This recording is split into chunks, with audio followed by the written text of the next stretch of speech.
And we are live. Welcome back to Takes by Fans. We got a great show for you today. As always, we are live every single day at noon Eastern. If you want to watch live, head over to takesbyfans.com/watch. If you want to watch but not live, head over to our YouTube channel, Takes by Fans. We post all of our shows and clips of the show there on a daily basis. And if you just want to listen, we are on podcasting apps, Spotify, Apple Podcasts, Google Podcasts, iHeartRadio. So however you want to watch or listen, we've got you covered multiple ways. Alrighty, folks, today's a big old Sunday. Week 17 kicks off this week. There was no Thursday night football, so we got no introduction to this week, and we are just going full send, full speed ahead into that glorious Sunday slate of games, the 1s, the 4s, and then that late night 8 p.m. game, which is it going to be good? We get to see Sean Mannion. we just spent 40 minutes yesterday on the show breaking down Sean Mannion, and we did not really like anything that we saw. He's got a big arm. Okay, but he is unathletic. He is unathletic as heck, folks. Minus negative 850 rushing yards over 4 years in college, and that was during 2011 to 2014. So he didn't get more athletic over the last 8-9 years. So good luck, Sean Mannion, today, folks. Good luck.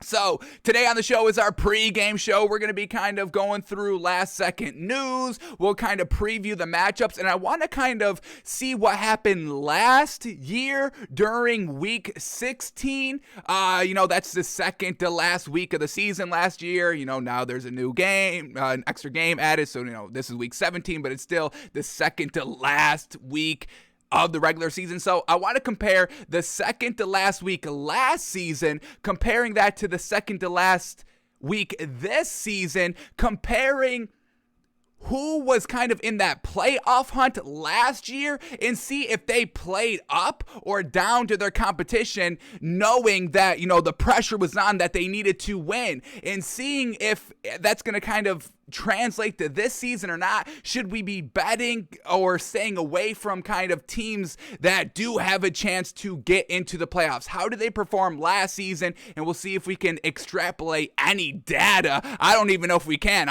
We're just gonna take a look and see what we see. That's what we're just gonna look at. See what we see. See if we see anything, any pattern or anything that we can use for this year, this week in betting, if that makes sense. We'll talk it through a little bit later. But we got that today on the show, and just talking everything through. And we're going to be talking coaches here. Last 2 weeks of the season, everybody may be thinking their head coach shouldn't be on the hot seat, and we'll talk some coaches today. So we've got all that today on our pre-game show. And as always, last second best bets and all that, folks. We didn't forget about betting. Come on, what are you, crazy?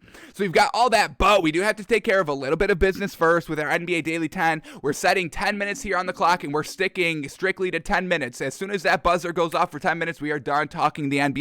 So let's get 10 minutes on the clock, and let's get this pregame show on the road here. Next 10 minutes, uninterrupted basketball talk of what just happened yesterday in the NBA, and the 10 minutes start right now. Alrighty, just a handful of games on in the NBA last night. We stayed away from betting just overall because in the NBA last night because, we didn't see any great value, and all these games were pretty close. So I'm glad we stayed away from betting last night in the NBA. No great value that we saw pregame. And then after all the games played, we were like, yeah, we were kind of right to stay away from it yesterday. So hats off to us, right? All right, here we go. First game up. Pelicans at the Bucks. Bucks blow them out 136 to 113. The Bucks did cover the spread as well. I think they were like minus 12, minus 14. So they did cover the spread pretty much convincingly. This would have been probably the best bet of the night last night. But here we go. Bucks get the win. Giannis, 35 points, 10 assists, 16 rebounds. Absolutely fantastic. No Chris Middleton last night, so Pat Connaughton steps up at the 3 for him and did not do Chris Middleton type things last night. 9 points on 50% shooting. Not the greatest. We have Bobby Portis still getting it done at the 5, 14.6 rebounds. And Grayson Allen, finally, yes, another great performance by Grayson Allen. He's been in a little bit of a dry spell offensively for the last, I would say, month. But last night truly got it done. 16 points, 4 of 12 from the 3. Is Grayson Allen back? We hope so. And then Drew Holiday, 21 points, 6 assists, absolutely fantastic. And then let's also shout out Jordan Nora off the bench, 23 points on 81% shooting on 18 minutes. Yes, okay, Bucks getting even deeper, developing other great role players for this Bucks team. Yikes, folks, if I'm in the Eastern Conference, I'm watching out for this Bucks team. They're healthy, they're great, and now they're getting the great depth out here. Man, oh man. All right, and then for the Pelicans last night, no Valanciunas, no Brandon Ingram, no chance to win, right? Yes. For the starters, nobody really got it done. The highest scores, there was 4 highest scores in the starting lineup because they all tied for 14 points. Devontae Graham, 14 points. Josh Hart, 14 points. Herbert Jones, 14 points. And Garrett Temple, 14 points. The other remaining starter was Willie Hernangomez at the 5, and he still put up 11 points and 8 rebounds. So no killer instinct in that kind of starting lineup like we know. And Jackson Hayes off the bench was actually the leading scorer with 23 big points and 7 rebounds. Love seeing Jackson Hayes. That man is athletic, and they haven't really been giving him any great play this season, so love seeing him getting it done last night. So Bucks get the dominant win, 136-113. All right, next game up here, Spurs at the Pistons, and the Spurs get it done the Pistons get it done in overtime, winning 117-116. Once again, close game, win into overtime. The spread, I think, was like Spurs -6. Was there any great value there? No. For the Pistons, who got it done? We had Hamidou Diallo, led the team in scoring with 34 huge points, 5 steals, 2 blocks, 4 assists, 14 rebounds. What a night by that man last night. Sheesh. And then Sadiq Bey, 21 points, 17 rebounds, love that. And then look at this, folks, they're big. Luka Garza at the 5, 20 points, 14 rebounds, a +15 on the floor, the highest plus-minus of the Pistons last night. Yes, sir. And then Cassius Staley with 19 big points, able to push the Pistons past the Spurs without their best player, Jeremy Grant. And then for the Spurs last night, the leading scorer was Bryn Forbes, 27 points off the bench. Very well done. But then in the starting lineup, once again, this Spurs team, they don't have that kind of A1, Tier 1, take over the game killer score that you can rely on for 25 points every single night. And that's exactly what we got for the Spurs last night. So nothing great. Both these teams, one team had a win, and the Spurs took overtime to get it done. So they win 117-116 over the Spurs. Then we get the Bulls at the Wizards, and once again, this is a 1-point buzzer beater game. No great value either way.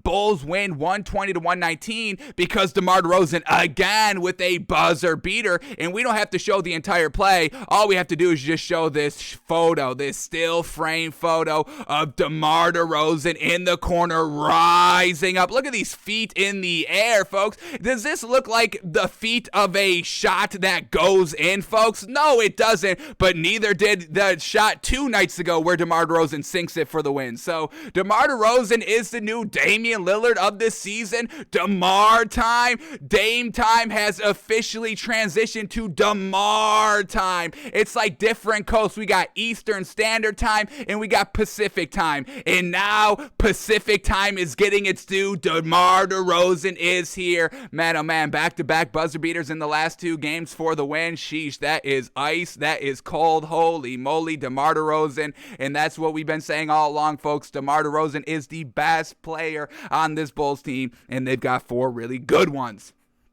So here we go. Bulls getting the win because of DeMar DeRozan. 28 points, 5 assists, 9 rebounds. He shot 1 of 1 from the 3, and that was the game winner. We had Vucevic, 22 points, 12 rebounds, fantastic. Zach LaVine, 35 points, 3 assists, 5 rebounds. And once again, Kobe White filling in for Lonzo Ball at the 1, still getting it done. I think, folks, once again, we said this their last game that we don't want Lonzo Ball. We don't need, that's how we should put it. We don't need Lonzo Ball on this team. Potential trade value, get another kind of bench player, a 5th option for this team because Kobe White is getting it done, folks. 20 points. points, 5 assists on 50% shooting. Kobe White is doing everything exactly Lonzo Ball does, but is more consistent and is more efficient. Lonzo Ball doesn't need to be the main guy, the main focal point of this offense, because we just saw you've got DeMar DeRozan. So Lonzo Ball likes to shoot a little bit too much. Focus on getting Zach LaVine and DeMar DeRozan the ball, and then when they're not open, you dump it down low to Vucevic. We don't want Lonzo Ball being the priority here offensively, and he kind of does make it about him a little bit more than we like. Kobe White doesn't do that.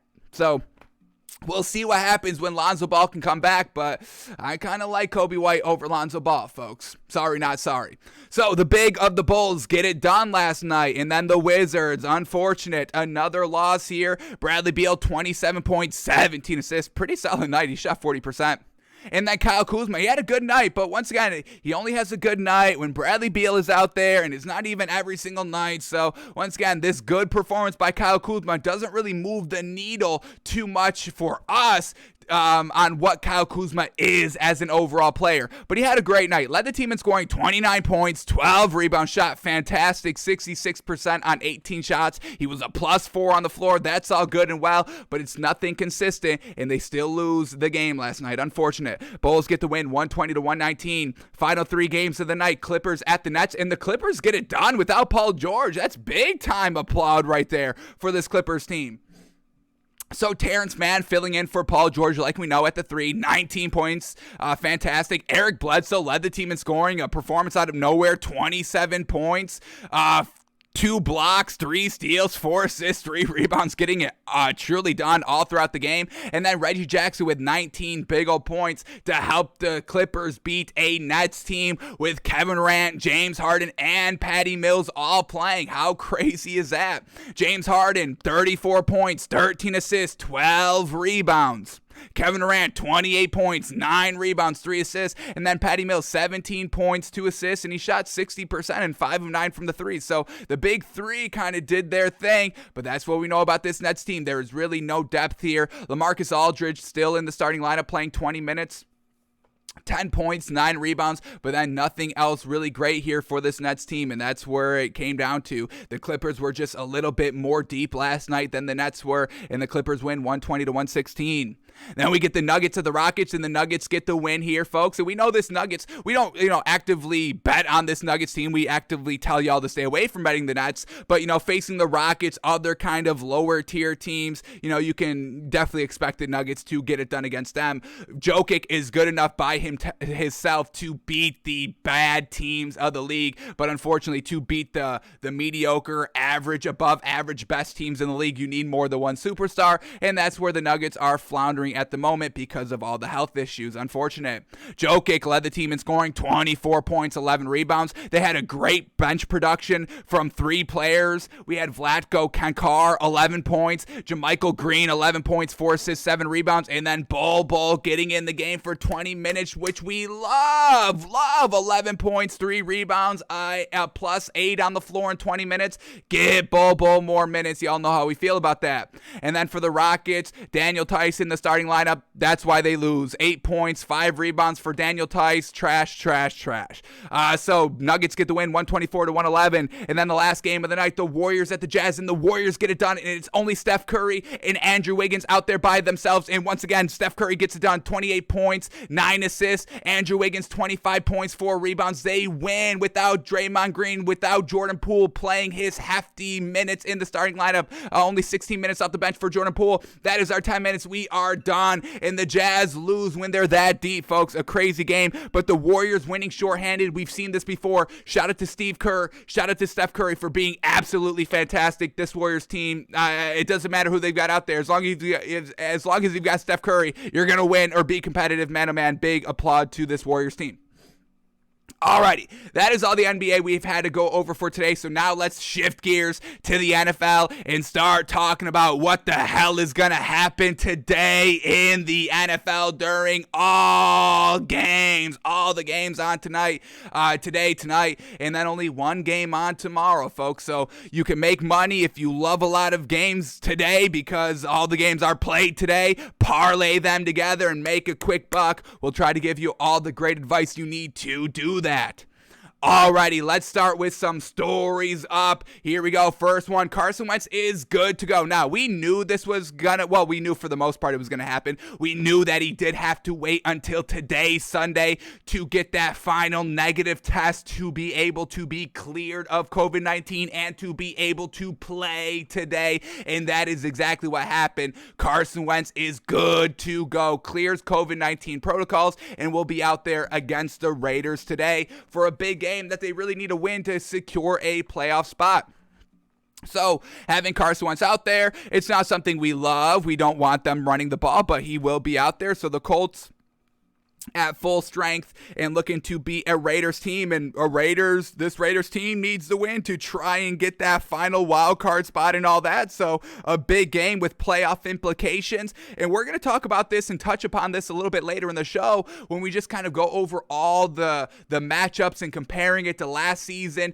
When everything was at stake, teams trying to make that final playoff push, were they rising to the occasion? Were they floundering? We're going to use that evidence from last season and see if we can apply it to this week of getting great value in the spreads and all that. But just so many teams so far have a chance, and there's so many key matchups this week that play into the overall final playoff picture. Like, let's just talk about the matchups quickly that influence the playoff matchups. We got Falcons, Bills. Folks, Falcons can still get that 7th seed in the NFC. Bills still trying to wrap up the AFC division lead in a nice playoff home game and all that. So that's one game. Bears, Giants, relevance. There it is. Giants, Bears, no relevance into anything. We don't really care. Matt Nagy's already fired, basically. Okay, unfortunate. We get Chiefs, Bengals, playoff implications. Raiders, Colts, playoff implications.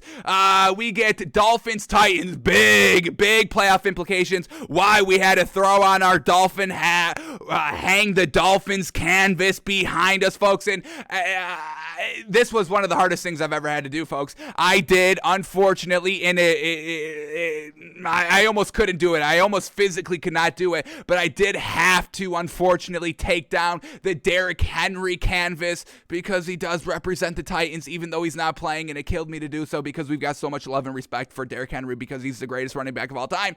But we did have to take down that canvas and hang up our Dolphins canvas to give the Dolphins a little extra luck here this week. It worked out last week. We wore the Dolphins hoodie. We put the Dolphins canvas on for Monday Night Football. They get the win, and we had to send out a little bit of luck again this week in our pregame show.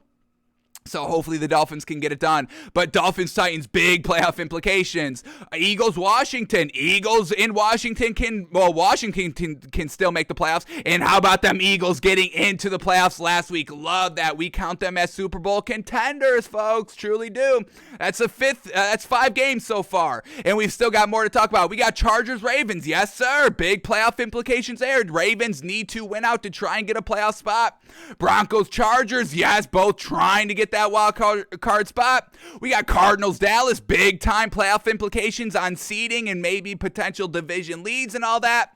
We get Green Bay and the Vikings. Vikings still trying to get that into the playoffs, and the Packers trying to wrap up that number 1 seed. And then Browns, Steelers, both trying to get in the playoffs. So, I mean, we're talking about 10 matchups here this week that directly influence the playoff seeding. I think this is unprecedented to talk about, folks. It's absolutely wild. So, every single matchup is truly going to influence the overall playoff seeding and matchups and all that. So you gotta win. It is a must-win week for every single team. Your team cannot be thinking, hey, we don't even need to win this game. Yes, you do. So Carson Wentz is going to be out there needing a win, and the Raiders are going to be out there facing Carson Wentz needing a win as well. But overall, Carson Wentz is good to go. All right, what else do we got? Tyler Huntley is playing. Lamar Jackson is out. Now, we knew this. We've talked about this. And we secured great value earlier in the week because we knew this was coming, folks. We talked about this on Thursday's show. Yes, Thursday's show. That's when we talked about it. But we brought up this video. We found this video of somebody recording Lamar Jackson practicing, and he was limping while kind of just jogging around the field. So we knew Lamar Jackson wasn't going to be playing, and we locked in Rams. And we locked in Rams minus 4.5, and then it went up to Rams minus 5 because y'all were actively betting while we were talking, and I love that about y'all. So we had to get a little less great value at Rams minus 5, but then with Lamar Jackson officially being named out this morning, the line then jumps to even more. Wow, it climbed another full point within the last 30 minutes, folks. It is now Rams minus 7. It started at Rams minus 4.5, and then it went to Rams minus 5. Then this morning it went to Rams minus 6, and now it is Rams minus 7. We secured that great value of Rams minus 5. Some of y'all got Rams minus 4.5, even better value, but this is what we do here. This is why we talk every team, every player, every single day to get the maximum value, optimization. That's what we do. We talk about value slipping from our fingertips and appearing just randomly all the time. You must lock in the value when you can. If you are serious, and when I say serious, I don't mean 100, like I'm betting like millions of dollars, but when you're serious about betting, folks, it comes down to half a point, a full point. Betting is so tricky. That's why nobody makes a ton of money while doing it besides us. Or that, all right, let me rephrase it by saying this. That's why it's very hard. Not that nobody does it. We do it. We got firsthand experience doing it. But it's hard. It is hard to make money while betting. That's why, Vegas never loses. The house always wins. Okay. So if you're serious about betting, you've got to get that value. And this is what we do here on the show, folks. Now it is Rams minus 7. I still think it's okay value, but we do know this Ravens team, even with their backup quarterbacks, are right in the thick of it with the final possession ball in their hand.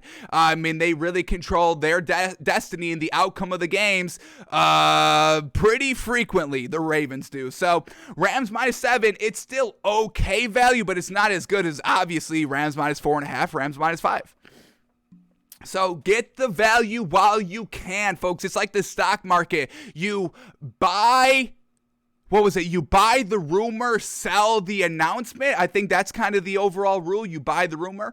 You buy the rumor because once, the information is official, the stock price is you've already missed out. So we saw the rumor Lamar Jackson potentially being out, or really, it's not even potentially being out. It was like, you're not starting this dude. We knew just watching this video, you are not starting this man. How are you going to start this man? This was on a Wednesday, Thursday. How is this man going to be ready for the week? There's no confidence in this, especially against Aaron Donald coming into town and ready to wreck that ankle even more.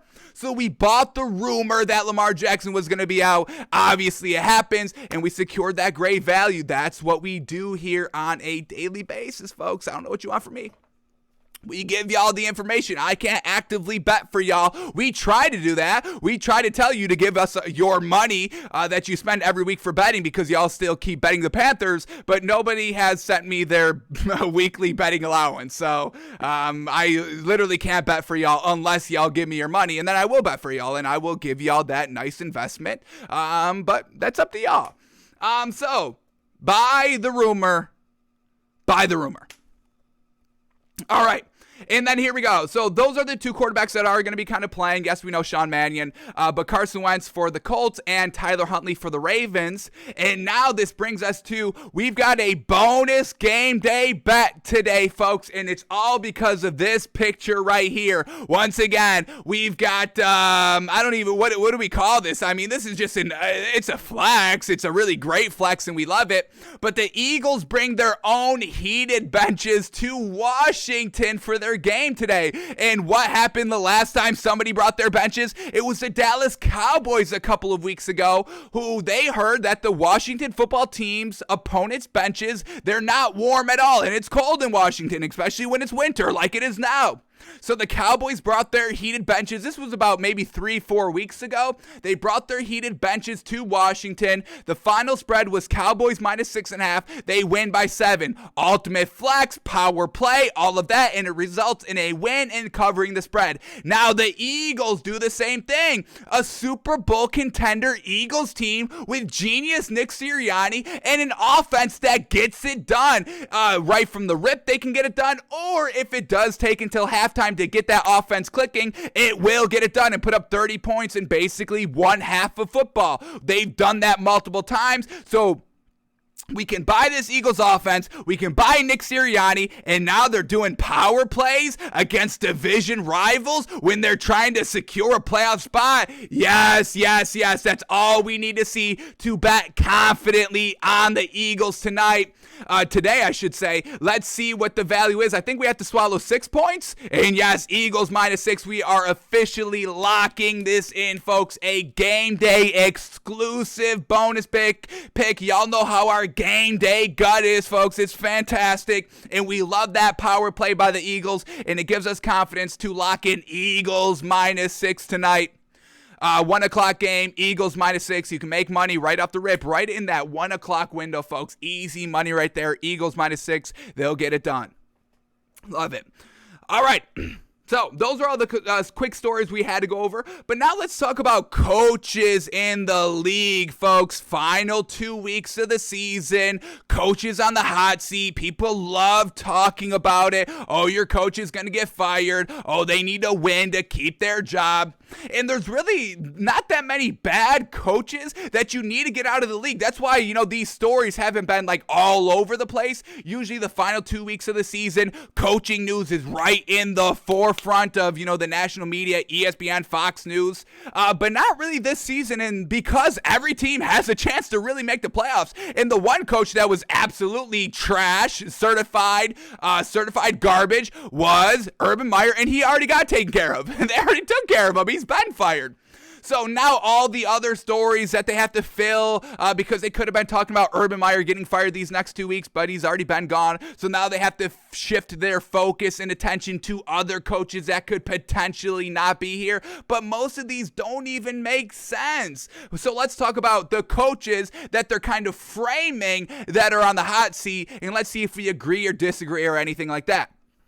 So here we go. Got a couple of coaches to talk about. First one up is Mike Zimmer, head coach for the Vikings. Now, this one I do kind of agree with. He should be on the hot seat. This is what Ian Rappaport kind of phrases it as. Mike Zimmer's fate in Minnesota has not yet been decided with 2 games remaining. Now, I think it should have been decided, and it should have been decided last season, but they let him coach this season, and once again, nothing has changed. This Vikings team, overall, stat-wise, they're one of the best teams in the league. But then you look at their record, and they're not even in the playoffs at the moment, and now need to rely on Sean Mannion and not their rookie quarterback who they just drafted. So once again, Mike Zimmer, what are we doing? You're going with a 10-year-old quarterback and not to try and win on the road week 17 instead of giving your fresh rookie a chance. And I know that Kellen Mond hasn't seen any kind of real game action, but Sean Mannion's only real game action in the NFL were 2 week 17 games that meant nothing. So I don't understand the decision. First and foremost, I'm not going to let Sean Mannion decide my season. I'm going to let Kellen Mond, who is kind of, the successor to Kirk Cousins, because you drafted him this year, so that's just kind of the natural assumption. So I don't get that. And Mike Zimmer, once again, is not winning games. He's not a winner. He's barely squeaking in the playoffs. The playoff game he did win, it took a miracle, the Minneapolis Miracle, because the Saints rookie corner was, I don't even know what the hell he did. He dove under the wide receiver. I believe it was it Stephon Diggs that did it? I think it was Stephon Diggs that caught the ball. Diggs, sideline, touchdown. Joe Buck, one of the most amazing, chilling calls I've ever heard, because Joe Buck, that's what he does. So I just don't get why Mike Zimmer is not out last season. He's got to be out. You've got to clean house. It's Mike Zimmer gone, Kirk Cousins gone, Dalvin Cook gone. Once again, they don't result into wins, convincing, meaningful winning seasons. Yeah, you may get 10 wins. It's never kind of convincing. You're always kind of on that playoff bubble come week 16, 17, and now 18. So it's just, you've got to move on. It's not working. Yes, optically in the stats, if you just look at their stats, yes, you would say, yeah, you sign Mike Zimmer to a 10-year deal. You lock up Kirk Cousins for 10 years. You lock up Dalvin Cook for 10 years. But that's not what translates in the win column. In the win column is everything. You've got to clean house and start fresh with the Vikings. You've got great Justin Jefferson. You've still got Adam Thielen. Now you just need a quarterback that can win and a coach that can coach winning football through the entire 18 weeks season and coach a full 4 quarters of a game so they can actually win those games that Kirk Cousins throws like 70% plus and 300 and plus yards and putting up 30 plus points. You can actually win those games consistently instead of losing those close games. That's why you fired Anthony Lynn at the Chargers, because he wasn't winning those close games. But Mike Zimmer, still a free pass, final 2 games, anything can happen. No, he's not winning the close games. Get rid of him. Get rid of him. Fire him. He's doing the same exact thing. So Mike Zimmer, we think he should be fired. We don't think these last 2 games hold any weight. Okay, you sneak into the playoffs somehow. Does that change our feeling on Mike Zimmer? No, because that's exactly why we haven't been liking him for the last 3-4 years. So Mike Zimmer, I think, has got to go. Got to get the outski. All right, the next one up. All indications, and this one I don't get either. Why is this man not 100% fired right now? All indications are Panthers coach Matt Rule will return for a 3rd season? Why would you want this man to return for a 3rd season? I can understand, all right, we're going to hire a head coach like they did with Dan Campbell. We're going to sign him. I think he got like 5 to 7 years. Crazy, but okay. All right, we're going to give him 3-5 years. Let's see what he can do. All righty. At the end of that kind of 3-5 years, then we reevaluate. Are we trending up? Are we trending down? Can we see a nice future with this head coach?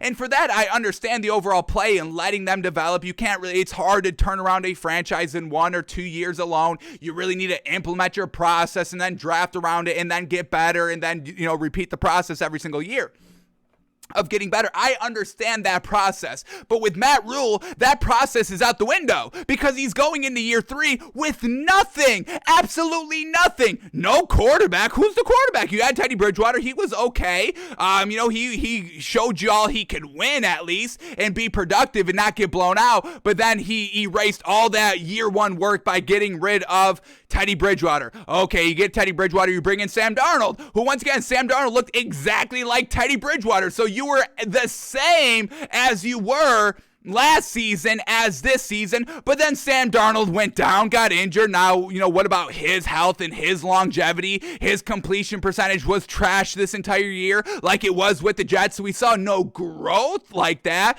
Then you bring in Cam Newton, so now we've got a quarterback controversy, and it doesn't seem that controversial because we know Cam Newton's trash, but that just proves like Sam Darnold wasn't getting it done either. So now you've got no quarterback heading into year 3. You've got no offensive coordinator because you just fired him about 2-3 weeks ago. So now you're heading into your 3rd year with nothing solidified. You can't win. You don't know how to win. You don't know how to win the close games. You don't know how to win, consistently throughout the entire season. You front-loaded your wins. You won like all your games the first 3-4 weeks of the season. You don't know how to progress and continue to grow and overcome injury management. This man's injury management was to replace Sam Darnold with Cam Newton. That's Matt Rule's injury management plan right there. And then the offensive coordinator, the offense, you don't know what the hell you're going to get with this Matt Rule's offense now.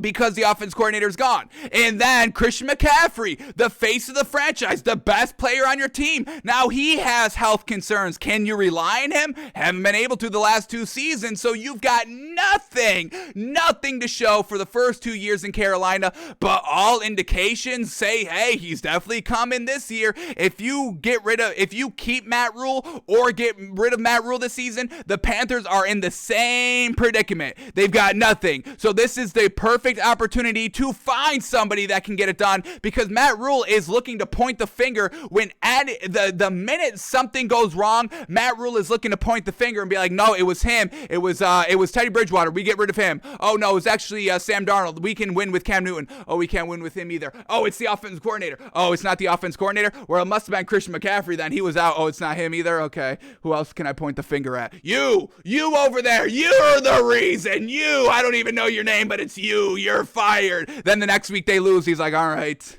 who's now? The first person he sees, the janitor. You're not cleaning the facility enough. How can we think with all this dust in the air? You're fired. Next week they lose. He's like, all right, janitor's gone. Still dust is in the air. Alrighty, who else? I don't like you. You're gone. You're the reason why we're losing. So Matt Rule, he's gotta go. What have we seen from Matt Rule that gives us any indication that this man's a good coach? I'll wait for y'all. Y'all send me the one thing that Matt Rule does well, and maybe I'll reconsider my decision of firing this dude. But no. The man needs to be gone. Matt Rule out. Mike Zimmer out. Who else is up? All right, this I hate. Can we stop? Can we all just stop, folks? I hate this. Can you just, if you're a good defensive coordinator, can you just stay a defensive coordinator? I know you want to get all the credit and you want to be the main guy and all that, but football's not a one-person sport. So why does everybody want to be the main guy? I get it. You could be like Tom Brady or Bill Belichick, but are you going to be Tom Brady at the quarterback position? Are you going to be Bill Belichick at the coaching position? No, you're never going to get praise as well as them. So it's unfortunate, but can we all just stop being the guy? Can we all just stop being the guy? If y'all, I know I'm trying to be the guy by having my own sports talk show, but if you make me your assistant, I'll do that. I don't need to be the guy, folks, okay? So let's stop being the guy. Here we go. Jaguars to conduct virtual interview with Buccaneers defensive coordinator Todd Bowles this week.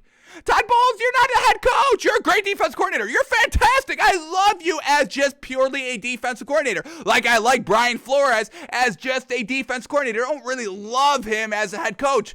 Todd Bowles, you were a Jets head coach. And I know the Jets are trash, and you're probably using that as an excuse of, hey, Jaguars during the interview, they're like, all right, Todd Bowles, you didn't have the best stint as a head coach for the Jets. What do you attribute that to? And all you say is trash, and the Jaguars like, yeah, all right, we understand. That's all you need to say.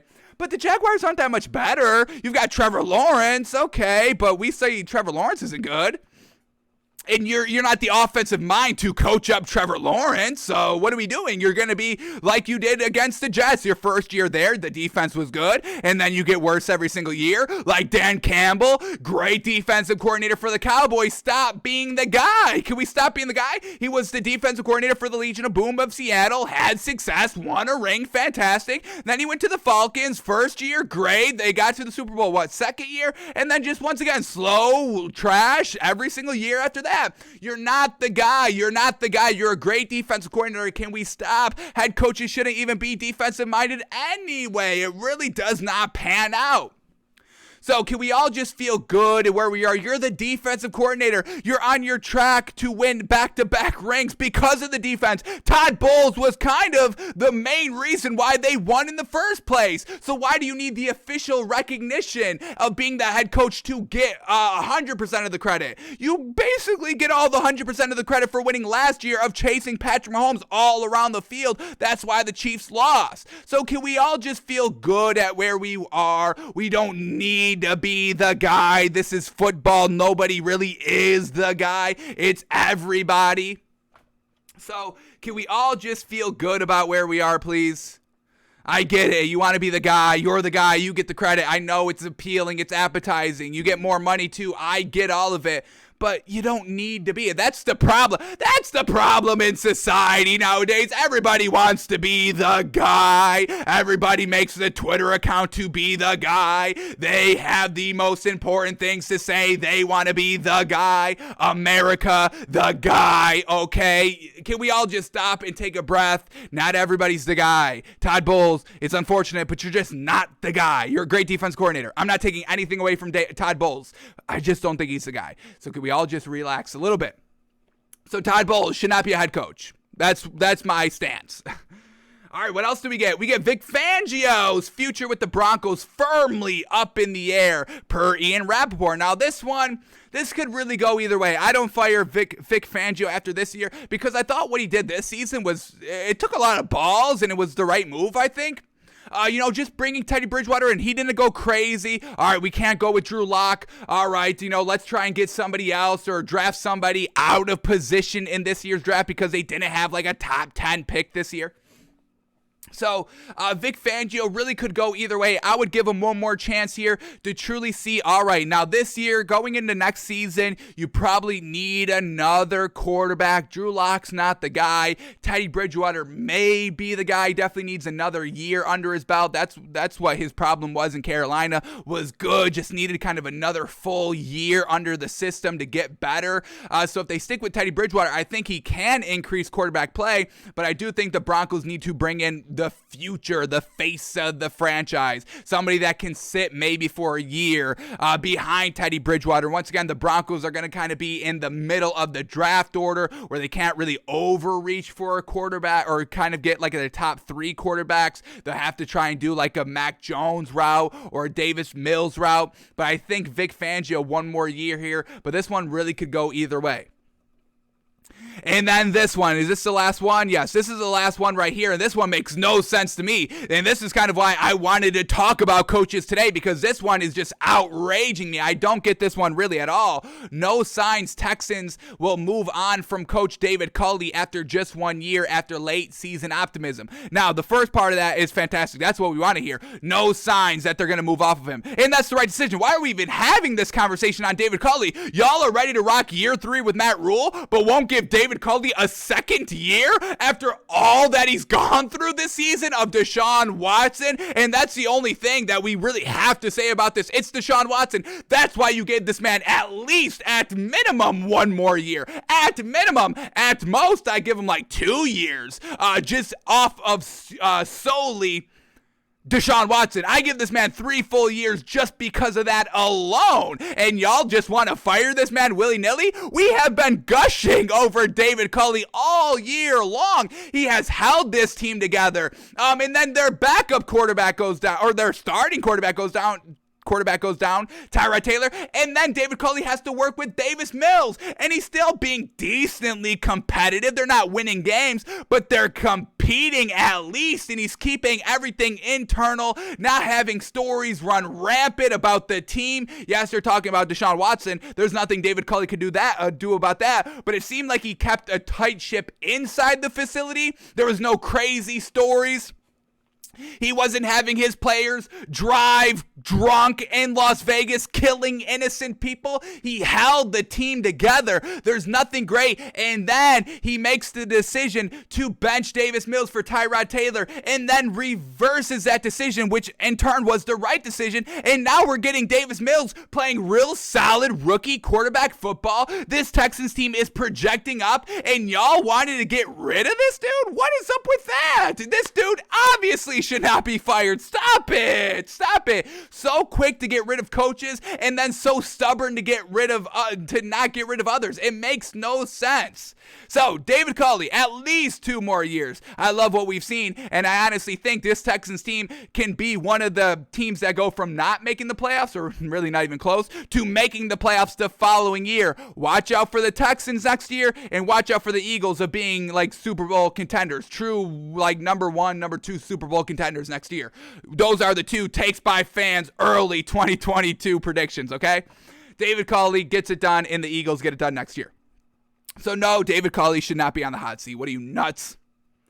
Alrighty, we spent a lot of time on that coaching segment. Okay, so this last story I wanted to get into, but we can't get into it. We'll just read the headline right here. But I think this is right. Bill Belichick backs Mac Jones amid recent struggles, saying, "quote I think he's one of our most consistent players," and I think that's 100% right. This team is not flashy, dashy, anything like that. They don't got like a number one wide receiver. They don't have a A1 tier 1 running back or anything like that. Do they even have any Pro Bowlers? I don't even know about that. I think we voted for Hunter Henry to be a Pro Bowler, and that's it. So they don't got any Pro Bowlers on this really, or they shouldn't have any Pro Bowlers on this team, weapons-wise. And Mac Jones is a rookie and is still getting it done. So, once again, we've said it this week. We'll say it again. We don't kind of go with the overall media narrative of Mac Jones not being good. Y'all kind of went complete 180 on Mac Jones in a blink of an eye, and I don't understand why, and I'm not backing those reasons of why y'all are saying he's bad. I don't agree that he's inconsistent or anything like that. I think he can make all the throws. We've seen him make all the throws, but once again, it's the lackluster weapons, receivers. Mac Jones puts the ball in a beautiful spot, a tough spot, but a spot it must be put at for a chance because the defense is so good or whatever it is. Mac Jones does put it on the money, and the receivers, for the most part, because they're tier 2, don't make that kind of superstar spectacular catch that is needed to catch that ball. So we still endorse Mac Jones. Bill Belichick still endorses Mac Jones. We don't understand what the media is saying these last 2 weeks on Mac Jones. We don't understand it. It doesn't make sense to us. But that's just us. All right. So we back up Mac Jones like Bill Belichick, and we will be on the side of Bill Belichick and everything, and we've got no problem doing so. All right, that's all the coaching news that we had to clean up and talk about quickly. So now let's kind of get into, only about 10 minutes left. What can we do in 10 minutes, man? Oh, man. All right, so let's quickly see what we can do here. All right, once again, at the top of the show, I said I wanted to kind of see what happened last year, second to last week of the season, with teams that are kind of on the bubble or in the playoff spot that may be able to lose it or whatever. So let's quickly see how the teams fared last season, second to last week of the year, needing a win. Did they rise to the occasion or did they flounder? And we'll see if we can kind of draw parallels from last season to this season in the betting realm to see if any value is bad or good based on what we saw last year. Once again, we may not find any information on this, but I just want to see what we see. That's what we're doing here, folks. I don't know how this is going to go. I didn't preview these games before. I just want to see what we're seeing and if we can draw anything. So let's see quickly. And I also have where is it? Right here. Teams that were kind of right on the bubble. So once again, last season, once again, this season, well, let's go back to this season. This season, just so many teams having a chance here on the bubble in the AFC. We got the Chargers, the Raiders, the Ravens, the Steelers, the Browns, and the Broncos. That's 6 teams all fighting, or the Dolphins now. So that's 7 teams all fighting for that last playoff spot.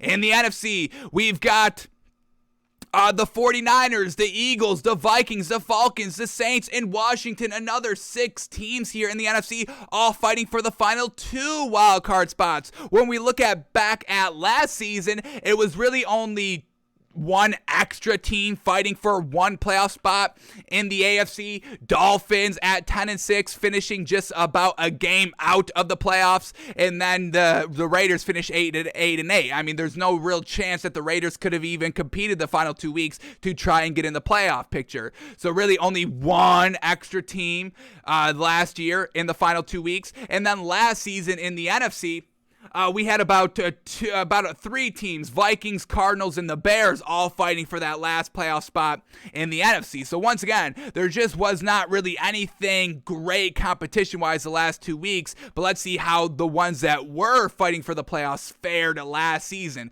So we're talking about kind of Colts, Dolphins, Browns, a little bit of the Raiders in the AFC, and in the NFC, we've got the Bears, the Cardinals, the Vikings, maybe the 49ers.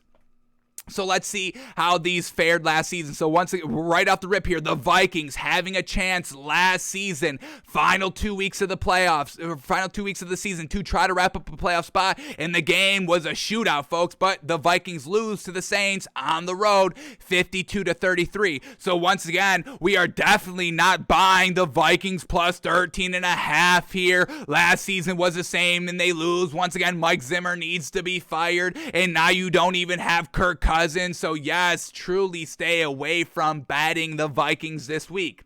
We can't totally endorse the Packers minus 13.5 because we know the Packers don't blow anybody out. So maybe potentially a backdoor cover, but we're not going to wait around to the fourth quarter to hit our bet. We're not going to do that. So no good value anywhere. We officially stay away from Vikings Packers Sunday Night Football tonight. All right, we get Bucks and Lions, and the Bucks were just trying to kind of shore up their playoff positioning and get that number 5 seed in the wild card, the best wild card spot that you can get. So the Bucks needing kind of a win to shore that up. They blow out the Lions 47-7. Cardinals, 49ers, both of these teams were a little bit in the playoff hunt here, and it was a close game. Cardinals lose 20-12 to the 49ers. So Cardinals must-win game last season, couldn't get it done at home. Cardinals, not a must-win because they've already wrapped up a playoff spot, but overall of our kind of thinking on what we view the Cardinals are as a team, this is a must-be competitive game. We're saying kind of they need to win, obviously, but if they lose, they can't lose by more than 3 points, or we truly sell the Cardinals very close to 100%. But we have to see how it goes today, and we'll talk about it tomorrow on the show. Close game there. We had Dolphins Raiders both trying to get in the playoffs, and the Dolphins win by 1. That was the kind of Ryan Fitzpatrick Hail Mary play. So that was a close game. 1 point victory, 26-25. Browns trying to get into the playoffs and just keep their playoff positioning there in the AFC, but they lose the game to the Jets on the road, 23-16. Ravens trying to keep their playoff spot. They win 27-13 over the Giants. Bengals Texans, nothing they can do. Both trash. Doesn't influence anything. Jags needing to win to potentially get a playoff spot, and they blow out the Jags 41-17. Falcons, Chiefs getting it done, winning 17-14. Close game, but they didn't really have anything to play for that late down the stretch of the season. They already truly wrapped up the number 1 seed pretty early on. We got Colts, Steelers, both fighting for playoff spots and positioning and all that. Close game, 28-24. Chargers, Broncos, once again, last week, same time. Now, both of these teams really couldn't do anything. Chargers, maybe, if they kind of like won out and had a ton of help, but overall, really, not even really. I think they were kind of done at this point. And they lose 19-16. And once again, Broncos face the Chargers this week as well. Kind of interesting. We get Panthers, Washington, both couldn't do anything. Rams, Seahawks, both could do something. Division matchup, close game. Seahawks win 20-9. We get Eagles, Cowboys, really couldn't do anything. Both these teams, they really kind of lost the division. I think the Cowboys may have had a chance at this week, but overall, they weren't winning the division like we know what Washington was. So Cowboys get the win 37-17 over the Eagles. We have Titans, Packers, both trying to, shore up playoff positioning. Packers blow them out 20-14. And then the last game, Bills, Patriots, both just trying to do something. Patriots really weren't in the playoff hunt this late in the season, but the Bills were obviously winning the division handily. They win 38-9. So just kind of quickly here, it does seem like teams that are good and both needing playoff positioning, the games were close, and teams that were kind of big difference, one being good, one being really bad, and both still being in the playoff hunt, it seemed like the better team won in blowout fashion. So just quickly here, is there anything that fits that criteria? Good team versus bad team that both have a chance, good team bet them and swallow the points, or two trash teams Two trash teams that still have a chance, the game being closer. So let's see if anything fits that narrative quickly here in our final 3 minutes of the show. We get Bucks, Jets, good team versus bad team, but the Jets aren't in the playoff hunt, so we'll stay away from it. But the Bucks minus 14.5 does seem like the better play. We're not going to swallow all those points, but if you are comfortable swallowing all those points, Bucks minus 14.5 is the right play because Bucks are still fighting, Jets aren't, and we saw how that played out. We get Dolphins, Titans, and now this one lost all its good value. Two good teams, both needing a win to get in the playoffs here. Close game, so taking the points here, but it's only Dolphins plus 3 now. You lost that half a point of value. We locked it in at Dolphins plus 3.5. Once again, coming back to that value, I would probably stay away from this one because no more half a point hook, unfortunately. We get Jags at Patriots, and this line just got taken off the board. Something must have happened right here. A last-second in or out for the Jags or the Patriots. What do we get? We see anything here? They just took it off the board, so a lot of betting going crazy here the last couple of minutes right before kickoff. I'm not seeing any big crazy news, so we will chalk that up to a question mark. We don't understand why. Now it's Patriots minus 17. So once again, good team versus bad team. Patriots needing to kind of truly win to wrap up a playoff spot. Minus 17 right there, if you're comfortable, is the better play. Is overall the right play based on what we saw last week. That's how we'll frame it. It's the right play based on what we saw last year. So if you're comfortable with that, bet that. Then we get the Raiders at the Colts. Good team, and we classify this Raiders team as the bad team. So Colts minus 8.5 is the right side there. Chiefs, Bengals, and this one keeps coming down. Once again, y'all are taking the points here with the Bengals. We are still calling that a trap bet. We stay away from the Bengals. What it says last season, two solid teams facing each other with playoffs on the line and playoff implications on the line, taking the points, 3.5 there with the Bengals. All that is kind of coming up to the right side. Even the machines were saying yesterday, take the points, but we say it is a trap bet. So we'll see by, kind of the afternoon window, since this is a 1 o'clock game, we'll see, was all the side of the stats and the machines right, or was it us knowing how Vegas plays the game, calling it a trap bet? So we'll know more a little bit later today on that one. We took this one in a bonus bet of swallowing 4.5 here for the Chiefs just because we think it is a trap bet. All right, we get Giants, Bears, two trash teams. Nothing great there. We get Falcons at the Bills, and this one says maybe take the Falcons here, plus 14.5 points.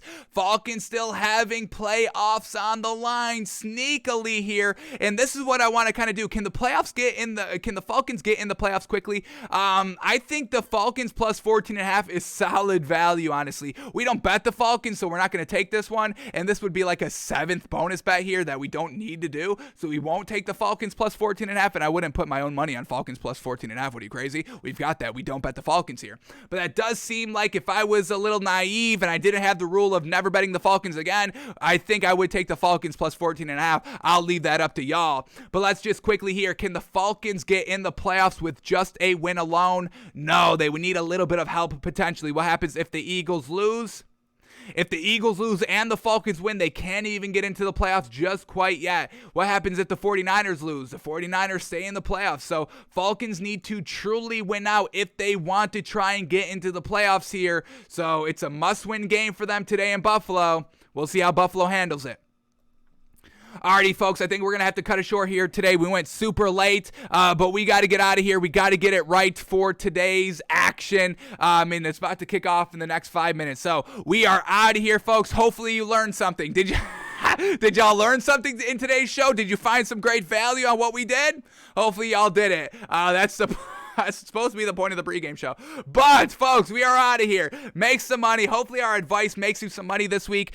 Great games on all day. Tons of playoff action that is going to be decided because of today's games all throughout. So enjoy your day of football. Hopefully your team makes it. We're rooting for ours. Fins up. Tua go get it. Defense obliterate Ryan Tannehill. And we'll see you tomorrow breaking everything that we're watching and witnessing today. We'll break it all down tomorrow for you. And we'll be be cashing those tickets as well. You know we got to cash out on Mondays, folks. What are you, crazy? Alrighty, folks, have a great one. We'll see you tomorrow. Once again, Happy New Year to everybody, and hopefully your team rings in the new year with the win in a playoff spot. Hopefully. Alrighty.